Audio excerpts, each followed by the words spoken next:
네, 소장님 말씀 감사합니다. 시상식에 앞서서 근본 공모전에 대한 경과 보고를 간단하게 드리도록 하겠습니다.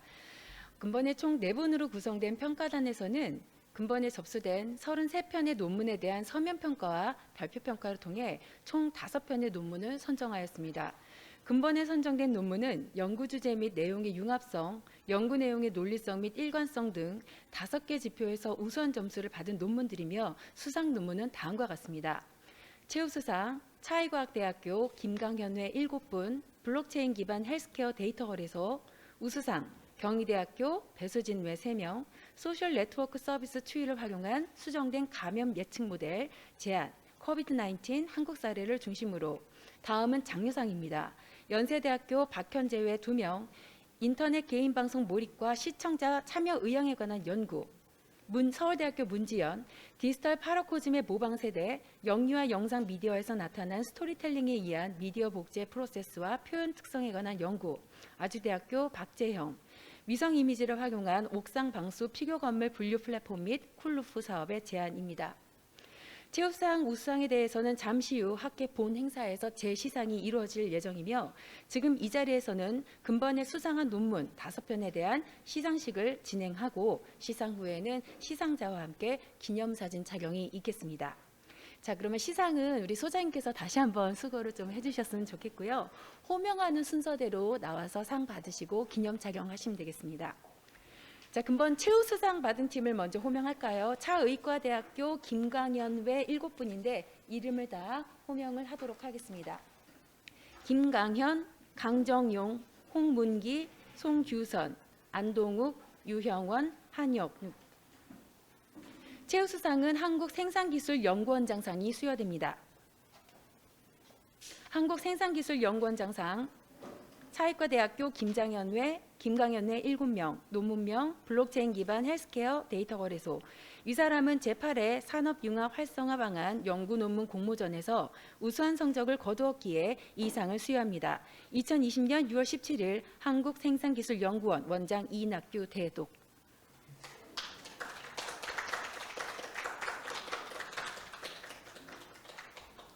사진 촬영 같이 좀 먼저 하겠습니다. 네.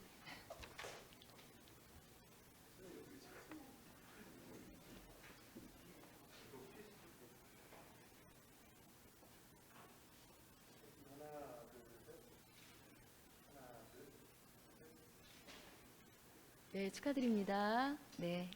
자, 다음으로 우수상입니다. 우수상은 한국 IT 서비스 학회상이 수여됩니다. 한국 IT 서비스 학회상 배수진, 황경화, 조유정, 번호병. 배수진 학생이 대신 수여하도록 하겠습니다. 논문명 소셜 네트워크 서비스 추이를 활용한 수집된 감염 예측 모델 제안입니다. 이 사람은 제8회 산업융합 활성화 방안 연구 논문 공모전에서 우수한 성적을 거두었기에 이 상을 수여합니다. 2020년 6월 17일 한국 IT 서비스 학회 회장 임규건 대독.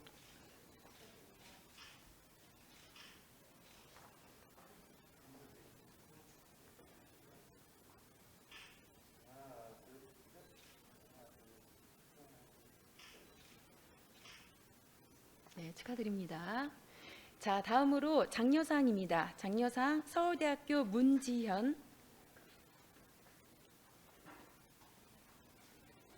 장려상은 한국생산기술연구원장상이 수여됩니다. 디지털 파라코즘의 모방시대에 영유아 영상 미디어에서 나타나는 스토리텔링에 의한 미디어 복제 프로세스와 표현 특성에 관한 연구. 이 사람은 제8회 산업융합 활성화 방안 연구 논문 공모전에서 우수한 성적을 거두었기에 이 상을 수여합니다. 2020년 6월 17일 한국생산기술연구원 원장 이낙규 대독.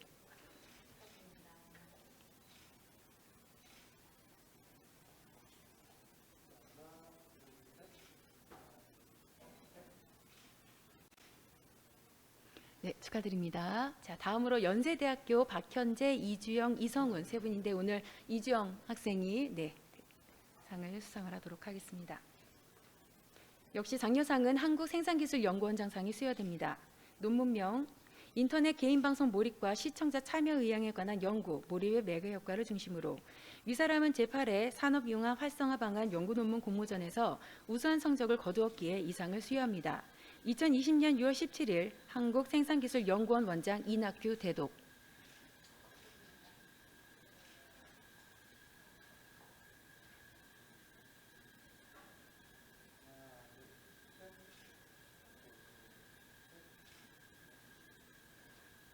축하합니다. 자, 마지막 수상자 앞으로 모시겠습니다. 아주대학교 박재영.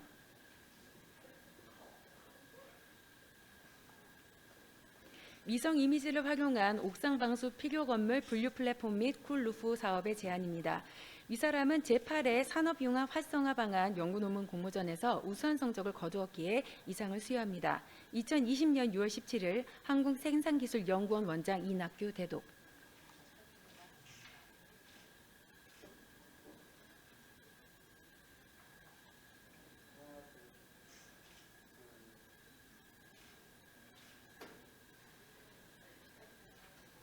네, 모두 5팀 모두 축하 말씀드립니다.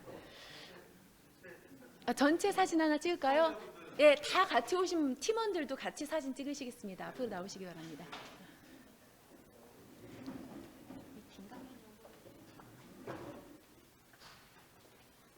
자, 앞으로 나오세요.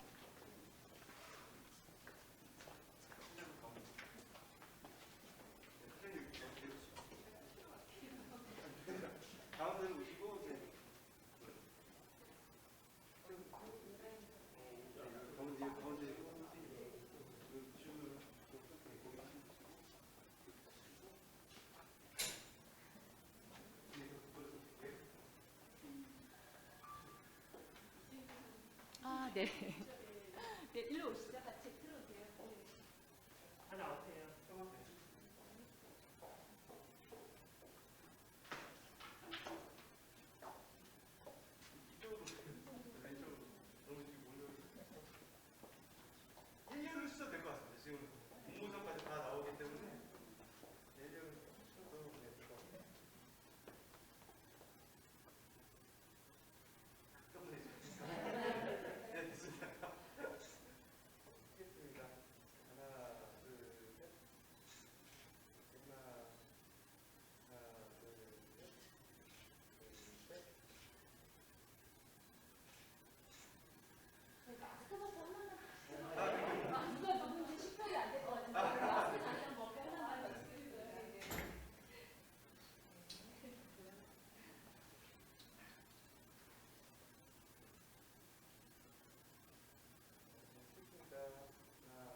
네, 감사합니다. 네.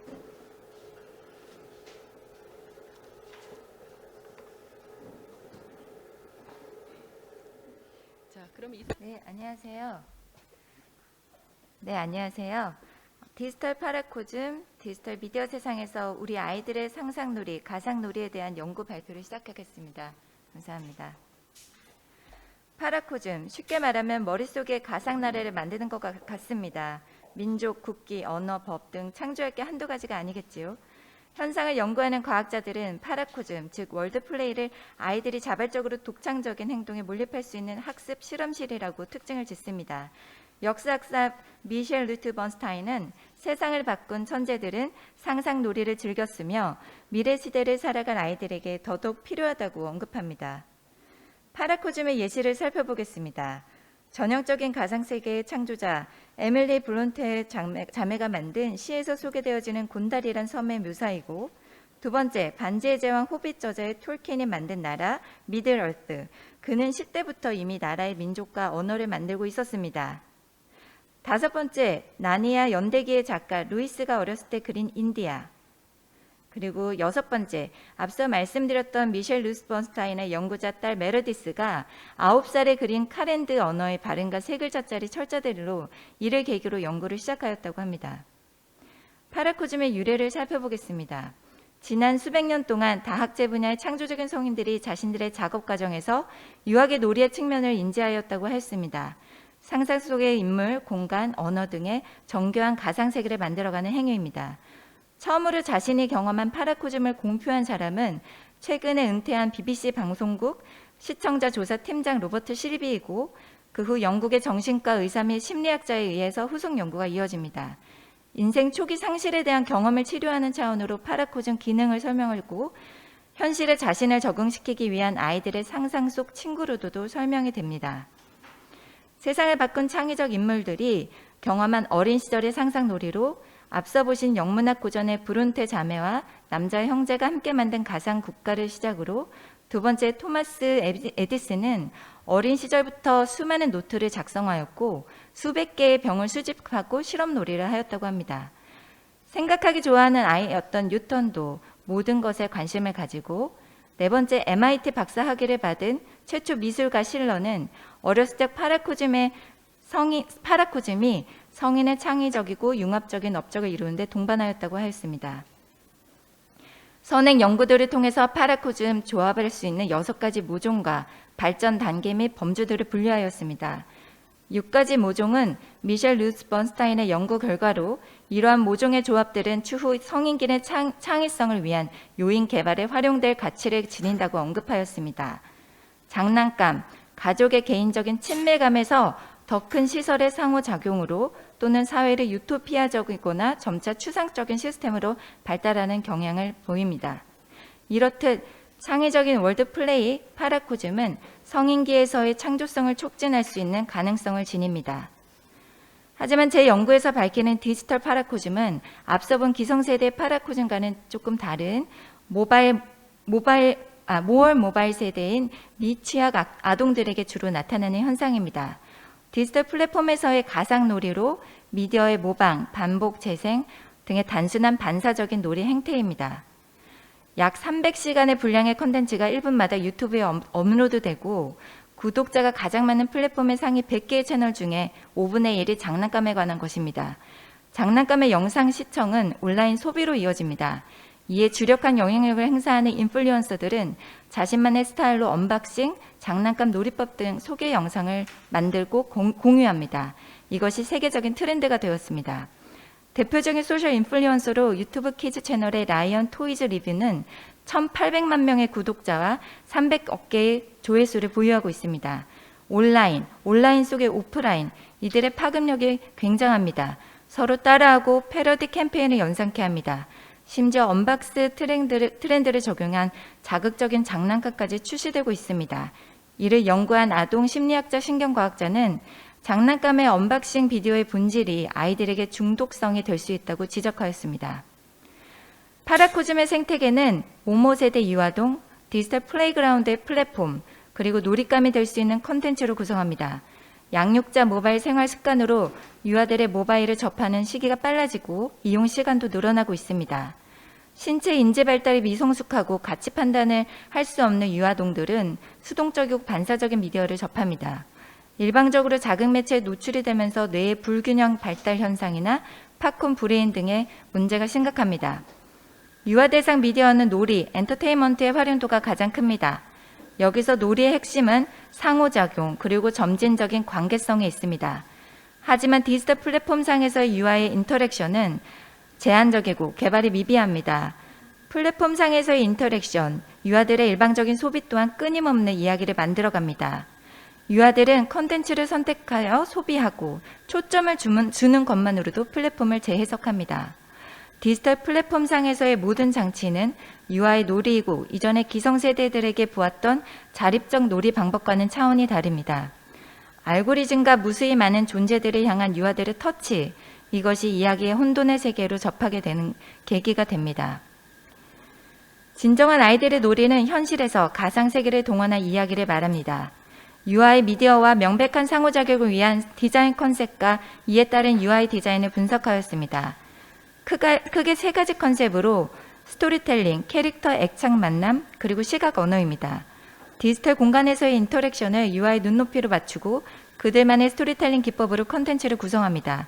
모바일의 기능을 활용할 수 있는 접근성을 높이고 애착 형성, 실생활과의 연결 고리를 위한 캐릭터와의 유대를 만듭니다. 다양한 감각을 발달시킬 수 있는 언어를 활용합니다. 가장 큰 주요점은 플랫폼 전체의 알고리즘이 유아와 세계와의 관계, 연결에 있다는 것입니다. 아이들이 이름을 붙인 세상 말입니다. 아이들은 세상을 자신만의 이야기로 꾸며갑니다. 이렇듯 이들을 위해서 이야기는 중요한 노래의 순환입니다. 그렇다면 현재 디지털 환경은 어떨까요? 시모 채트만의 내러티브 단순화 구조에 따른 디지털 파라코즘의 내러티브 구조를 살펴보았습니다. 말하기 표현 구조로서 디지털 플랫폼은 여러 복합적인 미디어들과 사용자들의 반응이 결합된 관계들의 합으로 볼 수 있고, 그 내용의 이야기는 미디어 컨텐츠로서 플랫폼에서 해석되어지고 변화되는 모든 것들, 그리고 우리가 유저라 칭하는 사용자의 아이디까지도 포함할 수 있습니다. 인터랙션을 통해서 컨텐츠를 접하고 기호화 과정을 거쳐 새로운 컨텐츠를 가공합니다. 이로써 플랫폼은 이와의 관계를 통해서 새롭게 해석됩니다. 모방에서 시작된 디지털 파라코즘은 UI 인터랙션을 통해서 계속 해석되어지는 디지털 스토리텔링입니다. 플라톤이 말하는 미메시스, 모방 이론에서 예술을 진리가 없는 감정에 치우친 모방으로 보고 이를 위한 교육 철학이 필요하다고 언급하였습니다. 어찌 보면 어른들의 알고리즘 속에서 상상 놀이를 하고 있는 유아들은 진리 없는 모방 행위로 행해주고 이를 위한 교육과 철학적 필요성을 지적할 수 있습니다.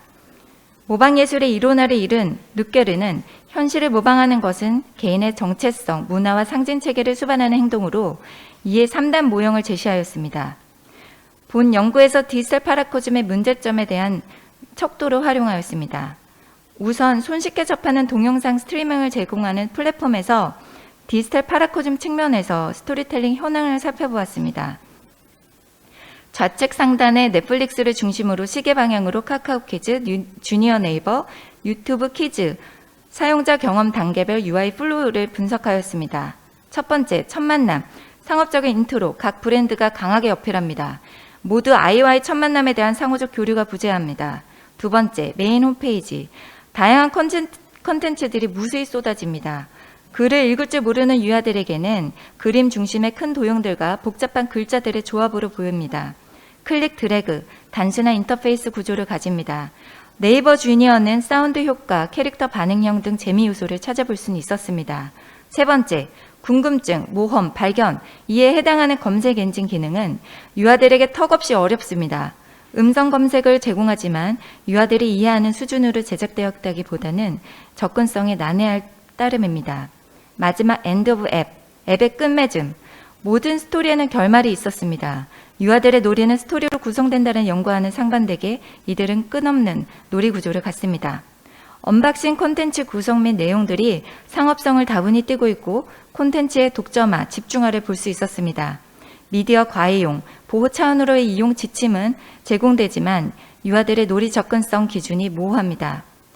폴 르케르 미메시스 순환구조에 따른 현재 동영상 플랫폼의 구조를 살펴보았습니다.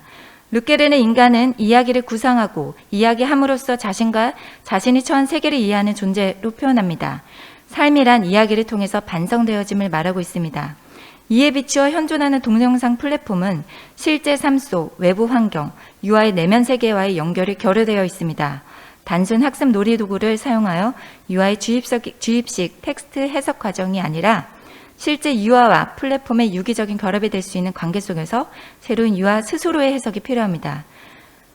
르케르의 미메시스를 재구성한 표현입니다. 이는 디지털 파라코즘의 한계를 극복하기 위한 대안으로 세계와의 연결, 즉 사람 관계 속에서 또 다른 새로운 삶이 반영되고 해석되면서 기존의 삶이 반성되는 이야기 구조입니다. 즉 텍스트 존재뿐만 아니라 유아들의 삶 자체도 해석의 대상이 된다는 구조입니다. UI 디지털 공간은 주체자인 유아가 오히려 텍스트로 한 부분으로만 존재합니다. 유아들은 기본적으로 모방의 욕구를 가집니다. 이 욕구를 해결할 수 있는 장치적인 툴이 있어야 합니다. 이것은 플랫폼에서 비추어지는 유아 삶의 반성적 텍스트로 해결할 수 있습니다. 실생활과는 다른 디지털 세계는 내면의 세계, 실세계, 가상세계 이렇게 다차원의 공간으로 이야기라는 틀에 얽매이지 않는 이야기를 전승하고 삶 속에서 반성할 수 있는 관계적인 해석이 필요합니다. 즉 이야기 주체는 유아가 독자이고 완성의 해석자입니다. 다음 편은 연구자가 보는 현재 동영상 플랫폼과 예술, 일관성과의 관계를 나타냅니다. 오리지널이라는 개념이 무색할 정도로 모방 예술이 난무한 현대미디어의 문화에서 유아들이 보는 동영상들은 패러디와 유아의 텍스트 해석인 모방 콘텐츠로 그들의 삶의 대부분을 차지하고 있습니다. 창의적인 모방이 필요하고 이를 위한 제도적인 장치가 우선입니다. 디지털 세상과 일상생활의 자연스러운 연결을 디자인한 사례를 살펴보았습니다. 아이들의 모바일 경험이 체험과 더 확장된 관계로 이어질 수 있는 사례들입니다. 왼쪽의 뉴욕의 메트로폴리탄은 유아 체험 미술관의 예로 실제 미술관에서의 체험을 가지고 점토 애니메이션까지 제작 단계를 보여줍니다. 미술 박물관을 위한 온라인상의 재미있는 콘텐츠를 우선으로 합니다. 현재 우리나라에 있는 헬로 뮤지엄은 현장 체험 학습과 소셜미디어에서의 공유하기로 플랫폼이 구성됩니다. 유아 스스로 할 수 있는 체험이 다소 부족하지만 현장 중심의 놀이 문화와 온오프라인에 공유할 수 있는 플랫폼이 현존하고 있습니다. 창의성 향상이라는 교육적 목적 달성을 위한 디자인 교육을 이론 우선으로 접근하는 국내 경향에 비해서 외국 사례를 보면 조기 융합교육의 스템 컨셉으로 오스트레일리아의 엘사는 놀이 기반 디지털 학습 프로그램을 개발합니다. 주변 세상을 놀고 실험하고 이해할 수 있고 디지털 환경을 통해서 질문하고 예측, 실험, 사고를 격려합니다. 본 연구에서 한마디로 결론을 내리자면 디지털 미메시스를 통한 디지털 파라코즘의 예술적인 승화를 권고합니다. 즉 디지털 플랫폼에서의 유아들의 자립적인 상상 놀이를 위해서 사회 문화적인 관계의 연결고리에 대한 디자인이 필요합니다. 본 연구의 후속 디자인을 위해 잠정적 결론을 내렸습니다. 실제 생활에 맞춘 유아 담당자가 직접 UI 플로어를 그릴 수 있는 기술적인 개발이 필요하고 언어, 시각, 공간각, 감각적인 정보를 연계하여 상상놀이 알고리즘을 설계합니다. 끝말잇기 같은 전통적인 놀이 창의적인 발상 기법을 활용한 상상놀이 알고리즘의 개발과 UI가 그 예의라고 할 수 있습니다. 세 번째, 가장 큰 비중을 두고 있는 사회문화 캠페인 측면으로 지자체 직접 운영하여 관련 소속 단체 연합으로 주기별 오프라인 캠프를 통해서 온라인 놀이의 오프라인 생활화를 운영하는 방안을 구상합니다. 실존하는 앱들의 콜라보로 다차원 세상에서의 실제 경험이라 할 수 있습니다. 네, 감사합니다. 발표가 다소 길어졌는데 간단한 Q&A 받겠습니다. 네. 네. 일단 그 성인의 창의성은 유아 교육부터 시작된다라는 말씀을 들으니까 조금 걱정이 많이 되는데요. 예. 굉장히 지금 시기가 적절한 것 같아요. 예. 코로나19도 그렇지만 각종 동영상들이 지금 세대가 낮아질수록 굉장히 익숙해져서 근데 그 굉장히 시기적절한 주제라고 생각을 하고요. 예. 지금 현재 제안하신 내용 대부분이 말미에 개선 방안, 향후 방안을 좀 제시하시긴 하셨지만 예. 전체적으로는 디지털 파라코즘에 대한 문제점들을 제기를 많이 하셨어요. 예. 추후에 추가적인 연구 방안이 어떻게 되시는지 질문이 드릴까요? 지금 마지막 제가 말씀드렸던 포인트, 이 마지막 지자체 활용하는 이 운영 조직단이 가장 중요하다고 생각합니다. 예를 들어서 앞서 사례 발표드렸던 것 중에서 외국 사례 같은 경우에는 지자체 운영단은 아니지만 학교나 커뮤니티를 통해서 앱을 만들고 아이들이 실생활에서 경험하는 체험을 통해서 익숙하게 놀이로 만들고 그래서 이 세 가지의 조합이 하나로 놀이라는 그 생태계를 구성을 하거든요. 제 말인즉 앞서 말씀드렸던 현존하는 앱들의 콜라보 이거의 실제 체험이다라고 말씀드렸던 건 지자체에서 운영을 해서 IP 컨텐츠 회사라든지 앱의 회사들과 컨셉을 설정하고 이 컨셉이 누리 과정이든 아니면 아이들의 창의성 발달을 위한 컨셉이든 이 컨셉하에 1년에 한 번, 1년에 주기별로 캠프를 조성합니다. 이 캠프를 통해서 IP 컨텐츠 회사들은 관련 있는 컨텐츠를 더 많이 개발할 거고 그와 맞는 UI를 개발하면서 아이 눈높이의 상향 조절을 할 수 있는 현실적인 체험을 하게 될 수 있고 아이 입장으로는 그러한 컨텐츠들이 계속 개발하면서 디지털 세상이라고 하는 얘네들의 놀이터에서의 더 활동을 넓힐 수 있는 조성을 할 수 있다고 생각을 했습니다. 제 질문을 드리니까 예. 이쪽 분야에 굉장히 관심이 많고 저희 센터에서 스마트 안전 리뷰회를 운영을 하고 있는데 예. 리뷰회의 주제 중에 하나가 유아를 대상으로 하는 분이라서 예. 혹시 추가적인 연구에서 이게 이론으로만 제기가 되는 게 아니라 실증을 해봐야 하는 필요성이 있으실 것 같아요. 예, 맞습니다. 저희 센터에 연락을 주시면 저희가 같이 공동 연구 가능하다라는 아, 네, 아유, 감사합니다. 네, 감사합니다. 추가적인 답변을 빠르게 말씀드리자면 제 이제 후속 박사 연구로는 아이들이 이제 여기 안에서 관심 있는 거는 장난감이 아니라 그 장난감을 가지고 노는 아이들이거든요. 근데 서로 커뮤니케이션 할 수가 없어요. 국가적으로든 어떠한 이유로든. 그렇기 때문에 아이가 동반 이 플랫폼 안에서 놀 수 있는 환경을 만들 수 있는 UI 구조를 하지만 이 안에서 가이드 역할을 할 수 있는 가상 선생님 아니면 친구, 그래서 제가 캐릭터와의 접촉이 필요하다라고 먼저 얘기 드렸잖아요. 스토리텔링의 컨셉, 그리고 캐릭터와의 본딩. 그 캐릭터를 저는 챗봇이 대신할 수 있다고 현존하는 기술로서는 생각을 하고 있고요.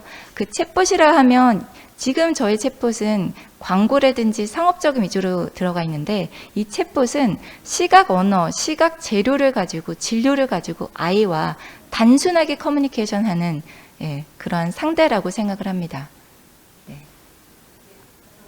네, 아유 감사합니다.